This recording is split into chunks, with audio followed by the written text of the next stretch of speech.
Hey folks, this is Rhykker with another Overwatch Sombra video. Now, there have been no major updates since the last video I posted, but I figured I'd keep you up to speed on what has happened since then, as well as take the time to discuss some of the prevailing theories as to who Sombra is.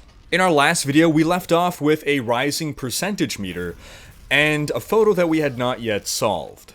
Since then, the percentage meter has continued to rise, and as of right now, it's just under 55%. And as of the latest update on the PTR, the public test realm, there are some new teasers inside the game. First off, on Dorado, the computer terminals that read unauthorized access Sombra protocol now reads unauthorized access Sombra protocol version 2.3.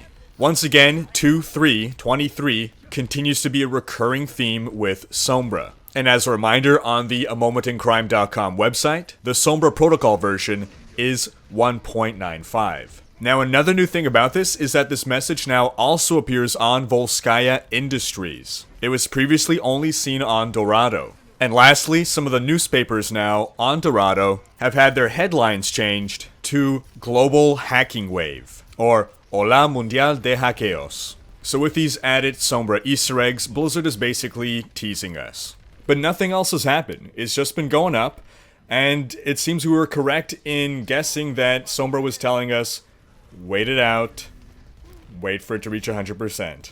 While that kinda sucks, that's what we're left with, and it still seems that it'll be around October 16th or 17th that it'll reach 100%. Good news is that the picture was solved. Bad news is that it was pretty anticlimactic. As a reminder, this image was a datamoshed Reaper image. It all started when the community decided to encrypt an image and send that to Sombra, hoping to get some kind of feedback. The image contained the hidden phrase, "Okay Sombra, let's play a little game, and in return you can give us something to play with." We had not heard back from Sombra until the big crazy forum stuff happened, which we covered in our last video, and it started off by showing us that image, but we didn't decode it until around the time that I uploaded my video. What was that message? Here's your game. Well, of course, it was in Spanish, so it was "Aquí está tu juego." But nonetheless, it's pretty evident that we were meant to solve that before the rest of the stuff. So I think Blizzard thought we would solve it a lot quicker than we actually did. But how exactly did those game detectives solve that image? How did they figure it out? Now, I won't give an exhaustive explanation just because this isn't really an earth-shattering clue. But basically, you start by taking the two images and comparing them. You go line by line, pixel by pixel, right? Like you're reading a book, and you find the first difference between the two. Now, these are JPEG files. That's a compressed image format. And when JPEGs are compressed, they cluster their pixels into 8 pixel by 8 pixel squares. So when you find the first difference, it's actually an entire 8 pixel by 8 pixel square that differs between the two. Now, in JPEGs, within these squares, there's a lot of information in them. And some of that information actually affects the square that comes after it. That's why when we see a difference, it's not just one square being different, it's a whole line that continues to drag along. So if we could fix this distortion, then we would not just be fixing that first 8 by 8 square, but a lot of the squares thereafter until we run into the next glitch, the next distortion or difference. Let's think of it like solving a complex math problem, right? In high school math class, let's say it's a 3-step problem that you need to solve. If you make a mistake in step 1, then in the end, by step 3, you're still going to end up with the wrong answer, even if you did everything else correct, because you made a mistake in step 1. However, if you also make a mistake in step 3, then even if you correct step 3's mistake, you're still going to have a wrong answer. It's only once you correct the error in step 1 that you can then correct the other errors. So in this image, we had to correct the errors one step at a time. Now in this case, the correction was done by one at a time, changing every bit of information in that square, or every character, with an exclamation mark. And this is because Blizzard has tended to use exclamation marks to call attention to replaced characters. So you go through every possible character in the 8-bit by 8-bit square, change that with an exclamation mark, and after every change, you see if that fixes things. If it does, then the character that you've replaced with the exclamation mark, that character is going to be relevant to the solution. That's going to be the first letter in the message we end up getting. At that point, a section of the image is corrected, and you keep scanning for the next error. Again, this is a simplification, folks, but that's the essence of how this was solved. And the super geniuses that solved this started off doing this manually, but that could have taken an eternity, so they eventually compiled a script to make a computer do it. Alright, that covers the Rhykker data mosh.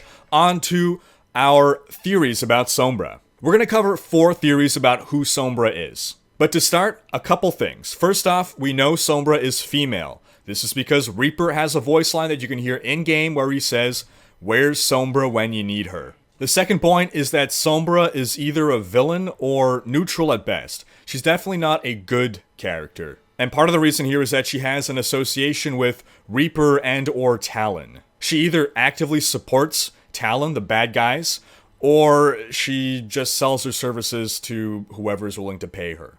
While you could argue that Rhykker's voice line is referring to when he was back in Overwatch, there is other evidence. If we take a look at the Old Soldiers Overwatch comic, we can see Rhykker again, this time as Rhykker and not as a member of Overwatch. This seems pretty recent.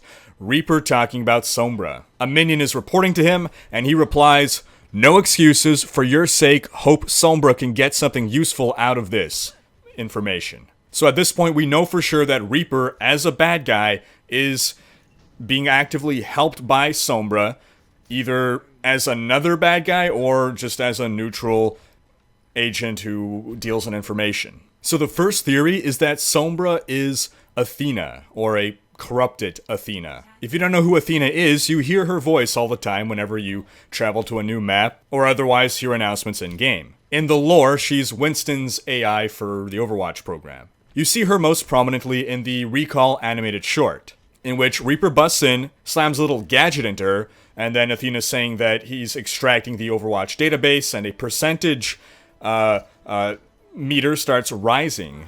Sound familiar? And Winston manages to stop it, seemingly just as it reaches 98%, but then the computer screens all go black. Athena seems to reboot, and says, "Virus quarantined." Now, a smart virus is one that doesn't let you know that you have a virus. So in this theory, the virus transmission was successful, and now Athena is Sombra. And presumably if she becomes a character in game, she would be an Omnic. She would be downloaded into a robot form. Now, Athena is the goddess of wisdom, and Sombra is always saying information is power, so there does seem to be that connection there. Also, Sombra is very much affiliated with hacking, and I would guess an AI would be pretty damn good at hacking. Also on map Dorado, you see Protocol Sombra on several terminals. Protocol Sombra seems to make more sense with relation to a robot or AI than a human being. And just in terms of lore balance, we currently have a good robot, Zenyatta, a neutral robot, Bastion. Having an evil robot would be poetic. Now, there certainly are problems with this theory, the first being that Athena still exists. How do you reconcile Sombra being an entity if Athena is still very clearly around? Also, the simpler explanation is that that gadget, that gizmo, was really just meant to extract the Overwatch database as it was announced. Sometimes a cigar is just a cigar. And it would be less convoluted if the answer is that Sombra simply programmed that virus or gave Rhykker that thing to extract the information. Also, the interactions we've had with Sombra so far suggest she has some form of personality. Something beyond an AI. She seems to enjoy games, she seems to be teasing us. It almost points to slightly adolescent behavior. So, to get around the fact that Athena still exists, we have theory number 2, that Sombra is not Athena, but is another AI or Omnic that is maybe similar to Athena, or the evil version of Athena. That Rhykker virus may have created a clone of Athena. And all the same arguments in favor of Athena being Sombra apply here as well, with the added possibility that Athena is a god program. A god program is a really powerful AI that is capable of taking over Omnics and other machinery. God programs tend to be evil. Well, I suppose to the robot itself it's just neutral, but generally when robots get a mind of their own, they want to kill all humans. So from our perspective, that's evil. Following the Omnic crisis, Overwatch quarantined most, if not all, god programs. including one called Anubis. But that one broke free at some point. We see this in the digital comic mission statement, in which Anubis breaks free of containment, takes control of Omnix, and just generally starts giving people a bad time. Now, given that the A Moment in Crime website says transmitting information to active Omnix, that seems to be something that a god program would do. So maybe Sombra is a god program, and maybe she's trying to start another Omnic crisis, or heck, maybe she started the original Omnic crisis. Now, as counter-arguments, we still have those same two that apply to Sombra being Athena. She seems to have a personality. Admittedly, that's not a very strong argument. But you would think that a god program would have better things to do than tease us. You know, like, blow up the earth. So our last two theories involve Sombra being human. And the first theory is that Sombra is Alejandra, the little girl from the hero trailer. Arguments in favor of this is that she is Mexican. Sombra is a Spanish word. And Sombra has ties to the Dorado map, and thus Mexico. Another point in favor, we have seen Alejandra. The mere fact that she exists allows us to speculate that she might be Sombra. Now, an interesting thing, and it's most likely nothing, but in the hero trailer, when Alejandra pulls down, toward the end, she tears down a poster. Not in a bad way, but like, oh, I love this poster, so she takes it with her. Underneath the poster, you see the number 23. Sombra is speculated to become the 23rd hero, because we have 22 heroes currently. And ironically, there's actually a movie called The Number 23 that is so poignant right now that if you try to find something, you're gonna find it. You're gonna find things where there's nothing. You're gonna find patterns where none exist. It's a movie where Jim Carrey goes crazy and starts seeing the number 23 everywhere, and I think that's what's happening in our case here. So this is probably just a coincidence, or it is a ridiculously well-hidden clue by Blizzard. Another point in favor of this argument is that the Los Muertos gang seems to use skull iconography, that Dia de los Muertos iconography. I think we call it a candy skull, and that's the same thing that Sombra seems to be using as her symbol right now. So the Los Muertos gang is clearly in the area, so that seems to be something that ties them together. On the personality side of things, it seems a little consistent. I mean, she's young, she's had some time to age since that short, I believe, but it's debatable exactly how old she could really be by now, but let's say she's a teenager. You know, Sombra could be acting like a teenager right now. We've all went through that elite hacker phase, right? Then the last argument in favor of this is that Reddit user Furzus sent a tweet to the voice actress who played Alejandra. He asked, "Are you doing any more work for Blizzard that might be in the actual game?" She replied, "I'm not sure I can share details just yet, but thank you so much for your support."